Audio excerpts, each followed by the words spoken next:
Welcome to the Dr. Wyatt Show podcast, where developing a long-lasting, happy relationship is the status symbol to achieve, and following my 6 marriage steps is a path to help get you there. I'm your host, Dr. Wyatt Fisher, a licensed psychologist specializing in marriage counseling.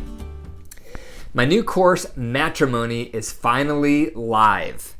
If you're interested in bettering your relationship, if you want to learn tools on how to improve, if you've been to my conferences and you want help with implementation, this is the class for you. The name is Matrimony, and it includes 3 things. The first thing it includes is you'll receive instant access to my top 3 marriage classes. Number 2, you'll receive access into the private community so that you don't feel alone in your journey to better your relationship. And 3, you'll receive direct access to me because I'm going to join that group several days a week so that you can pick my brain on any questions you have. This class is for all couples. So whether you're engaged and you want to learn how to do marriage right, or you've been married for 15 or 20 years and you know you're missing some tools, this is the course to check out. If you're interested, go to my website, drwyattfisher.com, and click on class, and you'll read all about it. So if that's something you're interested in, check it out, and I hope to see you there. Today I'm going to talk about 5 steps to becoming a warm partner versus a cold partner. So let's dig in. The first piece is understanding why it's important.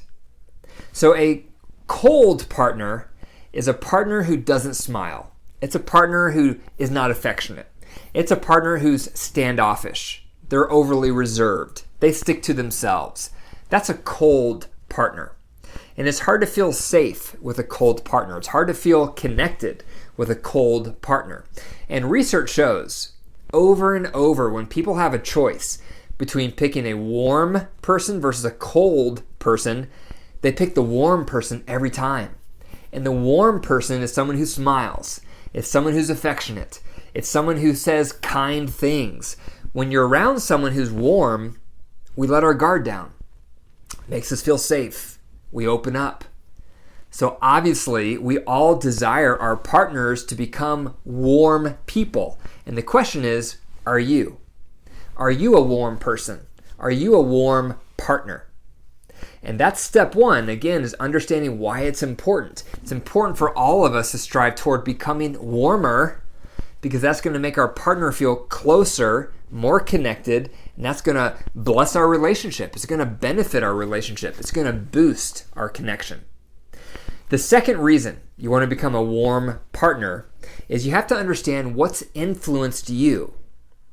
So this is where you want to take a self-assessment. On a scale of 0 to 10, 10 being the warmest, 0 being the coldest, how warm are you? Where would you rank yourself on that scale? If you were to ask your partner this, how warm am I as a partner?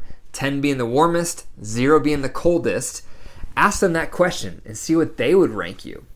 And then reflect for a moment, what's made me this way? If I'm a really warm person, what's made me so warm? If I'm a really cold person, what's made me so cold? Most likely, you're going to find some origins to your upbringing. For example, if you're raised in a home that wasn't very warm and your parents were cold, your parents didn't smile, your parents weren't very affectionate, your parents were aloof, guess what? That's the way you've learned to interact. That's the modeling you received. And so if that's your origin, most likely you're going to reflect some of that in your own marriage. And vice versa. If you're raised in a home that was very loving and very affectionate and everyone was smiling and saying positive things to each other, that is going to be reflected with how you show up in your marriage. It's going to be easy for you to show up with a warm attachment style. So it's just helpful to understand, where am I on the scale of warm versus cold, and how did I get here? What made me this way? Look to your upbringing to connect those dots. It will help you understand. When I'm working with couples in my practice, I will see some couples and partners who are cold. And lo and behold, when I talk to them about their family of origin, it wasn't too good. They may have been abandoned. They may have been mistreated. They may have felt unloved. They may have felt rejected. And when you have those experiences growing up, we turn inward. We withdraw. People are unsafe. So we become standoffish, and then it creates a vicious cycle. The more standoffish we are, the more people don't like us, which reinforces that no one likes us, so we withdraw even further, making us even more standoffish. It creates a vicious cycle, and we become even more cold. The opposite can happen. If you're raised in a home where you had a lot of love, a lot of security, and it made you into a warm person, you're probably going to have an easier time in adulthood making connections, making relationships. And every time you have another positive interaction, it reinforces to you that people are good and that people bring pleasure. And that makes you even more open and warmer. So that creates another cycle, but a positive cycle. Can you relate? Which of those cycles can you relate to? So understanding the origins is really powerful because this influences how we show up in our marriage. Are we cold or are we warm? So this leads me into number 3. Regardless of where you land on that continuum, it's important to grow in your warmth. The warmer you become as a partner, the better your marriage is going to get. So the third step in becoming a warm partner is learn to smile at your partner. How much do you smile? It sounds simple, but a lot of us don't smile at our partner, especially with greetings. When you first see your partner in the morning, do you have a smile on your face? When you first come home from work, do you have a smile on your face? Or do you have a frown? Or are you serious? That nonverbal communication speaks volumes. When you don't seem enthusiastic, and when you're not smiling when you first greet your partner, it sends the message, I'm not very excited to see you. I could care less if you're here right now. I really wish you weren't here right now. Those are the kind of signals it gives off when you're not warm with your initial greetings. So you have to warm up your greetings. And one of the easiest ways to do that is with your smile. Show your teeth. That reflects love, that reflects warmth, and that sends the signal, I'm so glad to see you. I'm so glad you're here. I'm so glad you're a part of my life. So watch your greetings this upcoming week and notice how much are you smiling when you first see your partner in the mornings and when you first see them after work. The fourth step to consider to become a warmer partner is affection. How affectionate are you? How much do you touch your partner? And this is non-sexual touch. So this is touching them on the shoulder, playing with their hair, rubbing their back, grabbing their hand, putting your hand on their leg, going up behind them and giving them a hug, all non-sexual. How affectionate are you? Warm people are affectionate people. They touch, and often they do it while they're smiling. They'll go up to their partner with a smile as they put their arm around their partner. That's a warm interaction. Cold people don't touch. They're standoffish. And if you touch them, they tend to shy away. They don't reciprocate that touch. So how affectionate are you?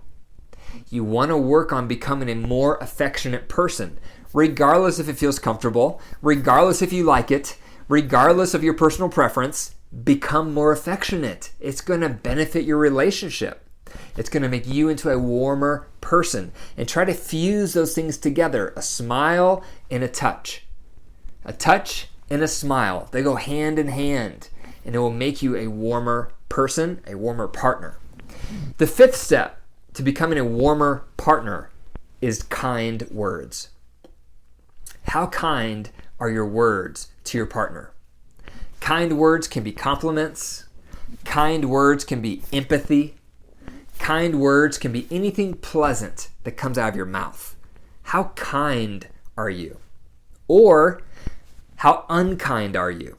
When your partner vents, do you tend to bring it back on yourself or try to fix them? Or instead of giving them compliments, you point out faults? That's someone who's unkind, and that makes you seem cold. That makes you seem unapproachable. That makes you seem rejecting. So our words are very powerful communicators with how warm or cold we are. So think for a moment this upcoming week, how could you become a warmer partner with your mouth? How much could you give more compliments? How could you be more helpful? How could you give more empathy Those are the ways to become warm with your words, to be kind with your words. And that's going to help bring your partner in. They're going to feel closer to you. They're going to feel safer with you. That's going to boost your emotional intimacy, which is going to boost your physical intimacy. So those things are all important when you put it together, is you have a smile, provide some affection, and say something kind. It's a 3-prong approach right there to become a warmer partner. It's the smile, it's the touch, it's the words. You start putting that together on a regular basis, and your partner is going to start loving you more because you're easier to love, because you're becoming warmer. It's hard to love someone who's cold. It's like loving a stone. It's very difficult.